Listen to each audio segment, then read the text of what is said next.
Subscribe कीजिए the commerce tutor YouTube channel को और बेल आइकन को दबाइए हमारे चैनल से रिलेटेड अपडेट सबसे पहले पाने के लिए। हेलो दोस्तों, मेरा नाम है आनंद और आप देख रहे हैं द कॉमर्स ट्यूटर। आज के इस वीडियो में हम डिप्रिसिएशन का एक और मेथड डिस्कस करने वाले हैं कैलकुलेशन की, जिसे कहते हैं रिटन डाउन वैल्यू मेथड। और ये मेथड जो है वो सबसे कॉमन और सबसे ज़्यादा प्रचलित जो मेथड है, जो सबसे ज़्यादा यूज़ की जाती है एसेट्स को डिप्रिशिएट करने में। ज़्यादातर की जो वियर एंड टियर वाले एसेट्स होते हैं, जैसे कि जिनमें रिपेयर्स का खर्चा ज़्यादा आता है, जैसे कि प्लांट मशीनरी, मोटर व्हीकल्स वगैरह, उन सब एसेट को डिप्रिशिएट करने के लिए ये मेथड जो है वो सबसे ज़्यादा कॉमनली यूज़ की जाती है। तो आज हम यही मेथड डिस्कस करने वाले हैं। तो सबसे पहले मैं बता दूं कि रिटन डाउन वैल्यू मेथड को और भी कुछ नामों से जाना जाता है, जैसे कि रिड्यूसिंग बैलेंस मेथड या डिमिनिशिंग बैलेंस मेथड। ठीक है, तो रिटन डाउन वैल्यू मेथड और रिड्यूसिंग बैलेंस मेथड और डिमिनिशिंग बैलेंस मेथड तीनों एक ही मेथड्स के नाम है। और इसकी कंप्यूटेशन जो है वो कैसे होती है, चलिए हम सीधे सीधे वही देख लेते हैं, ज्यादा डिले ना करते हुए। कंप्यूटेशन या calculation of WDV method. WDV यानी कि रिटन डाउन वैल्यू। ठीक है, तो अब मान लीजिए कि हमें एक एग्जाम्पल लेना पड़ेगा। इसमें मान लीजिए कि आपकी एक मशीन है, एक प्लांट है, जिसकी कॉस्ट है ₹1,00,000। सिमिलर एग्जांपल ले रहे हैं जो हमने स्ट्रेट लाइन मेथड वाले वीडियो में जो एग्जांपल लिया था, वैसा ही बिल्कुल सिमिलर एग्जांपल लेंगे। रेट ऑफ डिप्रिसिएशन है मान लीजिए 10%, और आपकी जो लाइफ है, एस्टिमेटेड लाइफ,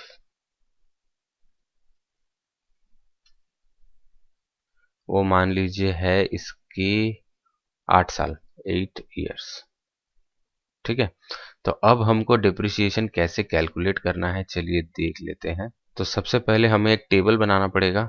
उस टेबल में हम यहाँ पे लिखेंगे ईयर, यहाँ पे लिखेंगे कॉस्ट ऑब्लिक WDV, यहाँ पे लिखेंगे, ये ओपनिंग है, ओपनिंग WDV, यहाँ पे लिखेंगे डिप्रिसिएशन एट 10%, और लास्ट में लिखेंगे क्लोजिंग WDV।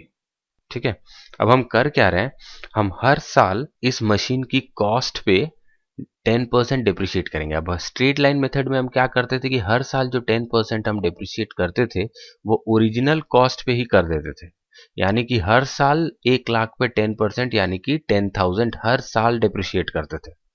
पर WDV मेथड में हम हर साल 10% डिप्रिशिएट करेंगे, पर कॉस्ट पे नहीं करेंगे। हम WDV मेथड में हम किस पे करेंगे, हर साल की जो कॉस्ट माइनस डिप्रिसिएशन की जो वैल्यू आएगी या नेट वैल्यू आएगी डिप्रिसिएशन घटाने के बाद हर साल के एंड में, उस पे 10% चार्ज करेंगे। तो चलिए यही चीज को समझाने के लिए मैं ये टेबल में कैलकुलेशन कर रहा हूँ।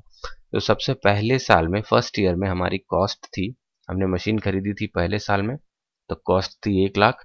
डिप्रिसिएशन जो 10% होती है 1,00,000 पे, वो होती है 10,000। ठीक है, 1,00,000 पे हमने डिप्रिसिएशन पहले साल की कैलकुलेट कर ली 10,000। अब आपकी क्लोजिंग WDV या book value at the end of the year क्या होगी, आपकी ओपनिंग कॉस्ट लेस उस साल की डिप्रिसिएशन, तो 1,00,000 माइनस 10,000 यानी कि 90,000। ठीक है, अब इस 90,000 को हम यहाँ सेकेंड ईयर में इसको ओपनिंग WDV बोलेंगे, तो ये इस साल की ओपनिंग बैलेंस हो गई। अब यहाँ पर हम डिप्रिसिएशन 10% कैलकुलेट करेंगे, तो मेजर चेंज जो है वो यहीं पे है। स्ट्रेट लाइन मेथड में क्या होता था, हम इस साल भी जो 10% कैलकुलेट करते थे वो ओरिजिनल कॉस्ट के ऊपर कर देते थे। पर रिटन डाउन वैल्यू मेथड में हम ओरिजिनल कॉस्ट पे नहीं करेंगे, बल्कि रिटन डाउन वैल्यू पे करेंगे, इसीलिए इसे रिटन डाउन वैल्यू मेथड कहते हैं। तो 10% जो हम कैलकुलेट करेंगे वो 1,00,000 पे ना करके 90,000 पे करेंगे, तो 90,000 की 10% आ जाएगी 9,000। अब यहाँ पे क्लोजिंग WDV जो है 90,000 माइनस 9,000, 81,000। ठीक है, तो इसी से रिलेटेड आर्टिकल मैंने अपने वेबसाइट में डाल रखी है। वहां पे मैंने 8 साल की पूरी टेबल जो है वो पहले से बना के रखी है। तो चलिए टाइम ना वेस्ट करते हुए हम अपने वेबसाइट के आर्टिकल में चलते हैं। तो ये है वो वेबसाइट की आर्टिकल और इसका लिंक जो है वो मैं आपको डिस्क्रिप्शन में दे दूंगा। और यहाँ पे है वो टेबल। तो इस टेबल की बात हम कर रहे थे। देखिए यहाँ पर हमने ईयर वाइज वही एसेट लिया हुआ है। 1 लाख रुपए का एसेट है। पहले साल में डिप्रिशिएट किया 10,000। नेट बुक वैल्यू आ गई साल के एंड में 90,000, या इसे आप रिटर्न डाउन वैल्यू भी कह सकते हैं। तो ये आपकी रिटर्न डाउन वैल्यू भी कही जा सकती है, ये 90,000। अब इसी रिटर्न डाउन वैल्यू को आप अगले साल जो ओपनिंग बैलेंस में पोस्ट कर रहे हैं, और अब से क्या कर रहे हैं, आप इस रिटर्न डाउन वैल्यू पे नेक्स्ट ईयर का डिप्रिसिएशन कैलकुलेट कर रहे हैं 9,000। ठीक है। और उसके बाद जो फिर आपकी रिटर्न डाउन वैल्यू आ रही है, मतलब ये opening return down value minus depreciation for the current year, तो ये क्लोजिंग रिटर्न डाउन वैल्यू आपकी आ रही है 81,000। अब इसी को आप फिर से कैरी फॉरवर्ड कर रहे हैं 81,000 को, उस पर फिर 10% डिप्रिशिएट चार्ज कर रहे हैं डिप्रिसिएशन, और फिर आपकी क्लोजिंग रिटर्न डाउन वैल्यू आ रही है। तो स्ट्रेट लाइन मेथड में जैसे हम हर साल एक सिमिलर अमाउंट को डिप्रिशिएट करते थे, हर साल 10,000 डिप्रिशिएट कर रहे थे, यहाँ पर आपकी ग्रेजुअली डिप्रिशिएशन जो है वो कम होती जा रही है। यानी कि स्टार्टिंग के ईयर्स में आप ज़्यादा डिप्रिशिएशन कर रहे हैं, और धीरे धीरे जैसे टाइम पास होता जा रहा है, देखिए डिप्रिशिएशन की अमाउंट जो है वो कम होती जा रही है। ठीक है। तो एक्चुअल में क्या होता है कि स्ट्रेट लाइन मेथड में जो डिप्रिशिएशन हम लोग करते हैं और डब्ल्यूडीबी मेथड में जो करते हैं, तो डब्ल्यूडीबी मेथड में बुक्स में राइट ऑफ करने में ज़्यादा टाइम लगता है, क्योंकि डिप्रिसिएशन ईयर बाय ईयर कम होती रहती है। तो आपको ज़्यादा दिनों तक डिप्रिशिएट करना पड़ेगा। या अगर आपको लगता है कि आपकी एसेट की लाइफ जो है वो 8 ईयर्स ही है, तो 8 ईयर्स में अगर आपको ज़्यादा डिप्रिशिएट करना है तो आपको इस रेट को बढ़ाना हो, तो आपको रेट बढ़ाना पड़ेगा, वरना आप 8 ईयर्स में या किसी फिक्स टाइम लिमिट में आप एसेट को उसकी सैल्वेज वैल्यू तक डिप्रिशिएट नहीं कर पाएंगे। ठीक है। तो यहाँ पर मैं एक फॉर्मूला के बारे में डिस्कस करना चाहूंगा कि अगर मान लीजिए आपके पास एक एसेट की जो कॉस्ट अवेलेबल है और उसकी एस्टिमेटेड लाइफ अवेलेबल है, मान लीजिए एस्टिमेटेड लाइफ है 8 ईयर्स, और आपको उसकी ये भी मालूम है सैल्वेज वैल्यू, यानी कि जो उसकी एस्टिमेटेड स्क्रैप वैल्यू होती है, जैसे कि मैंने लिख के रखा है यहाँ पर, estimated salvage value of the machine at the end of its useful life 20,000। ठीक है। तो मान लीजिए कि आपको एस्टिमेटेड सैल्वेज वैल्यू पता है, और आपको मशीन को डिप्रिशिएट करना है 8 सालों में, ताकि वो अपनी एस्टिमेटेड सैल्वेज वैल्यू में आ जाए। तो आपको वो रेट कैलकुलेट करके निकालना पड़ेगा, जिस रेट से अगर आप इसको डिप्रिशिएट करें तो आपकी 8 साल की बाद जो है वो सैल्वेज वैल्यू पे आके खड़ी हो जाएगी बैलेंस। तो वो रेट निकालने का फॉर्मूला जो है वो मैं आपको दिखा देता हूँ। तो ये है वो फॉर्मूला। रेट ऑफ डिप्रिसिएशन जो होगा वो होगा 1 माइनस एन। तो एन मतलब देखिए यहाँ पर एन मतलब है estimated life of the asset in years, मतलब आपकी एसेट की जो एस्टिमेटेड लाइफ है। तो हमारे एग्जाम्पल में एन है जो है वो 8 साल है, और salvage value 20,000 by cost under root over. ठीक है। तो ये फॉर्मूला में अगर आप जो सारे वैल्यूज है वो पुट कर देंगे तो आपको वो रेट ऑफ डिप्रिसिएशन मिल जाएगी, जिससे अगर आप रिटर्न डाउन वैल्यू मेथड में एसेट को डिप्रिशिएट करेंगे तो आप एक टर्म के बाद जो है सैल्वेज वैल्यू पे अराइव कर पाएंगे, मतलब डिप्रिसिएशन करने के बाद सैल्वेज वैल्यू ही बची हुई हो। ठीक है। तो ये हमने फॉर्मूला भी डिस्कस कर लिया। तो अब चलिए देखते हैं कि डब्ल्यूडीबी मेथड जो है उसकी एजम्पशंस क्या हैं, किस केस में हम डब्ल्यूडीबी मेथड या reducing balance method of depreciation use करेंगे।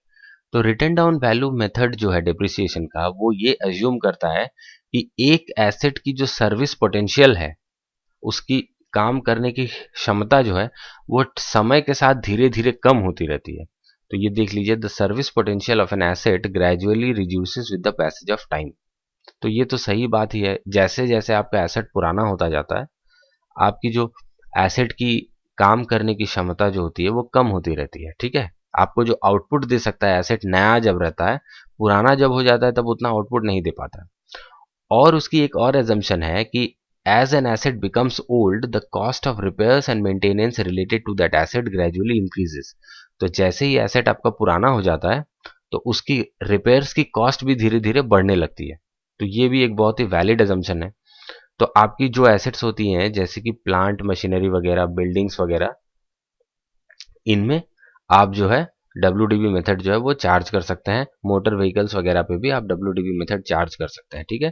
तो चलिए अब देखते हैं कि इस मेथड की एडवांटेजेस क्या हैं। हम जल्दी जल्दी डिस्कस करेंगे क्या क्या एडवांटेजेस हैं। तो advantages of the written down value method क्या है? This method is simple to understand, बहुत ही सिंपल है कैलकुलेशन करना। जैसे कि मैंने आपको टेबल में बताया कि हर साल जो भी आपकी WDV की अमाउंट आएगी आप उस पर रेट कैलकुलेट करके आप नेक्स्ट WDV जो है वो निकाल लीजिए। सेपरेट कैलकुलेशन आपको तब करने की जरूरत नहीं पड़ती जब कोई एसेट में एडिशन हो, ठीक है।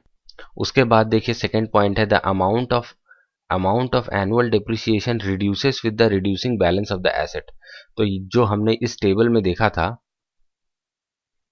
यहाँ पे देखिए जैसे जैसे एसेट की वैल्यू कम होती जा रही है वैसे वैसे डिप्रिसिएशन भी कम होती जा रही है। मतलब डिप्रिसिएशन और एसेट की वैल्यू जो है वो एक लय में चलती है। स्ट्रेट लाइन मेथड में क्या होता है, एसेट की वैल्यू कम होती रहती है पर डिप्रिसिएशन जो है वो फिक्स्ड रहती है, 10,000 की 10,000 ही रहती है, ठीक है। पर WDV मेथड में जैसे जैसे एसेट की वैल्यू कम होती जाती है तो डिप्रिसिएशन भी कम होती जाती है, तो एक सिंक रहता है एसेट की वैल्यू और डिप्रिसिएशन में, ठीक है। तो ये चीज जो है वो इस मेथड की एक एडवांटेज है। उसके बाद the amount of depreciation is higher in the earlier years when the machine is efficient and the cost of repairs is low. तो ये पॉइंट जो है थोड़ा डिटेल में डिस्कस करते हैं, ये पिछले वीडियो में भी मैंने डिस्कस की थी। तो यहाँ पे देखिए हम फिर से बेनिफिट और कॉस्ट वाला ग्राफ बनाएंगे। तो ये है बेनिफिट का ग्राफ, यहाँ पर हम एक ग्राफ बना लेते हैं। यहाँ पर आपकी है बेनिफिट इन रुपीस, मान लीजिए कि आप रुपीस में बेनिफिट को क्वांटिफाई कर रहे हैं, और यह है ईयर्स। तो हम एक एसेट से साल दर साल एक यूनिफॉर्म बेनिफिट एक्सपेक्ट करते हैं, मोर और लेस यूनिफॉर्म बेनिफिट, ठीक है। इसीलिए हम एसेट की रिपेयर्स कराते हैं ताकि वो हमें नए के जैसी बेनिफिट दे सके। और अगर हम कॉस्ट की बात करें तो चलिए बेनिफिट के साथ साथ हम देख लेते हैं कॉस्ट। तो एक एसेट में जो हमारी कॉस्ट होती है वो होती है एलोकेशन ऑफ द एमोर्टाइज्ड कॉस्ट, यानी कि आपकी डिप्रिसिएशन जो आपने कैपिटल एक्सपेंडिचर एसेट के परचेज में कर रखी है उसके लिए जो आप कॉस्ट इनकर कर रहे हैं हर साल अपने PL अकाउंट में डिप्रिसिएशन के रूप में, वो एक कॉस्ट होगी। और एक कॉस्ट होगी आपकी रिपेयर्स की। तो सबसे पहले हम डिप्रिसिएशन का ग्राफ देख लेते हैं, कैसे होगा डिप्रिसिएशन का ग्राफ। तो डिप्रिसिएशन देखिए रिटन डाउन वैल्यू मेथड जो है यहाँ पे, इसमें देखिए डिप्रिसिएशन शुरुआत के सालों में फिगर जो है वो ज्यादा है और जैसे जैसे टाइम पास होता रहता है डिप्रिसिएशन की फिगर कम होती रहती है। तो इसका ग्राफ जो है वो कुछ ऐसा बनेगा आपका डिप्रिसिएशन का ग्राफ, ठीक है। पहले के सालों में जो है स्टार्टिंग के ईयर्स में डिप्रिसिएशन ज्यादा है और धीरे धीरे डिप्रिसिएशन कम हो रही है। तो ये है आपकी डिप्रिसिएशन। और इसके साथ अगर आप देखें कॉस्ट ऑफ रिपेयर्स, तो स्टार्टिंग के ईयर्स में आपकी रिपेयर्स की कॉस्ट होगी कम और धीरे धीरे जैसे टाइम बीतता जाएगा तो आपकी रिपेयर्स की कॉस्ट होती जाएगी ज्यादा, ठीक है। तो ये है आपकी रिपेयर्स। तो अगर आप एक टोटल कॉस्ट का लाइन बनाते हैं, अगर आप एक टोटल कॉस्ट का लाइन बनाएं तो इन दोनों को मिला के आप देखिए कि स्टार्टिंग के ईयर्स में जब रिपेयर्स कम थी तब डिप्रिसिएशन ज्यादा थी और एंड में जब डिप्रिसिएशन कम हुई तो रिपेयर्स ज्यादा हो गई। तो मोर और लेस एक यूनिफॉर्म टोटल कॉस्ट की लाइन बना रही है, ठीक है। टोटल कॉस्ट के लिए मैं दूसरी कलर यूज कर लेता हूं तो समझने में आपको सुविधा होगी। तो इसके लिए मैं रेड कलर यूज कर लेता हूं। तो टोटल कॉस्ट की लाइन जो है वो मोर और लेस ऐसी होने वाली, यह है रिपेयर्स प्लस डिप्रिसिएशन। तो आपने देखा कि WDV मेथड जब हम अप्लाई करते हैं तो हमारी बेनिफिट जो है वो भी यूनिफॉर्म रहती है और कॉस्ट जो हम प्रॉफिट एंड लॉस अकाउंट में P&L अकाउंट में डेबिट करते हैं इस बेनिफिट के अगेंस्ट, क्योंकि हमें रेवेन्यूज को मैच कराना पड़ता है कॉस्ट के साथ as per matching concept of accounts. तो हम एक एसेट से बेनिफिट ले रहे हैं यूनिफॉर्मली ओवर द ईयर्स, यानी कि उसकी जो एस्टिमेटेड लाइफ है टोटल उस पर हम यूनिफॉर्मली बेनिफिट ले रहे हैं, तो हमें कॉस्ट भी यूनिफॉर्मली डिस्ट्रीब्यूट करना चाहिए। तो जिस एसेट के केस में डिप्रिसिएशन भी है और जैसे जैसे एसेट पुरानी होती जाती है उसकी रिपेयर्स की कॉस्ट भी बढ़ती रहती है, तो उसके क्षेत्र में हमें WDV मेथड यूज करनी चाहिए, क्योंकि ये मेथड जो है वो कॉस्ट को यूनिफॉर्मली PL में जो है चार्ज करने में साल बाय साल ईयर बाय ईयर हेल्प करती है, जैसे कि मैंने आपको बताया। और भी बहुत सारी एडवांटेजेस एंड डिसएडवांटेजेस हैं इस मेथड की, जो मैं चाहता हूं कि आप मेरे वेबसाइट में आके पढ़ लें, मोस्ट इंपॉर्टेंट जो पॉइंट्स थी वो मैंने ऑलरेडी डिस्कस कर ली हैं, और बाकी एडवांटेजेस डिसएडवांटेजेस जो है वो मैं वेबसाइट का लिंक जो डिस्क्रिप्शन में दे दूंगा, आप वहां पे आके इस आर्टिकल को अच्छे से पढ़ लीजिए, तो आपको सब कुछ क्लियर हो जाएगा। आप अपने नोट्स भी यहाँ से बना सकते हैं। तो इस वीडियो को मैं बस छोटा रखना चाहता हूँ, यहीं तक खत्म करना चाहूंगा। आशा करता हूँ कि आपको ये वीडियो पसंद आया होगा, आपको WDB मेथड के बारे में समझ में आया होगा। आगे की वीडियोस में हम प्रैक्टिकल प्रॉब्लम्स करेंगे स्ट्रेट लाइन मेथड और WDB मेथड को लेके, और बाकी 2-4 छोटी मोटी मेथड्स और बची हुई हैं जो कि उतनी ज्यादा इंपॉर्टेंट नहीं है, उसे भी ब्रीफ में डिस्कस कर लेंगे। तो हमारे साथ बने रहिए, हमारे चैनल को सब्सक्राइब कीजिए, वीडियो को लाइक कीजिए, अपने सुझाव आप नीचे कमेंट कर सकते हैं। अगर आपको वीडियो पसंद आया तो इसे कृपया शेयर करें, और इस वीडियो को देखने के लिए आपका बहुत बहुत धन्यवाद। आपका दिन शुभ हो।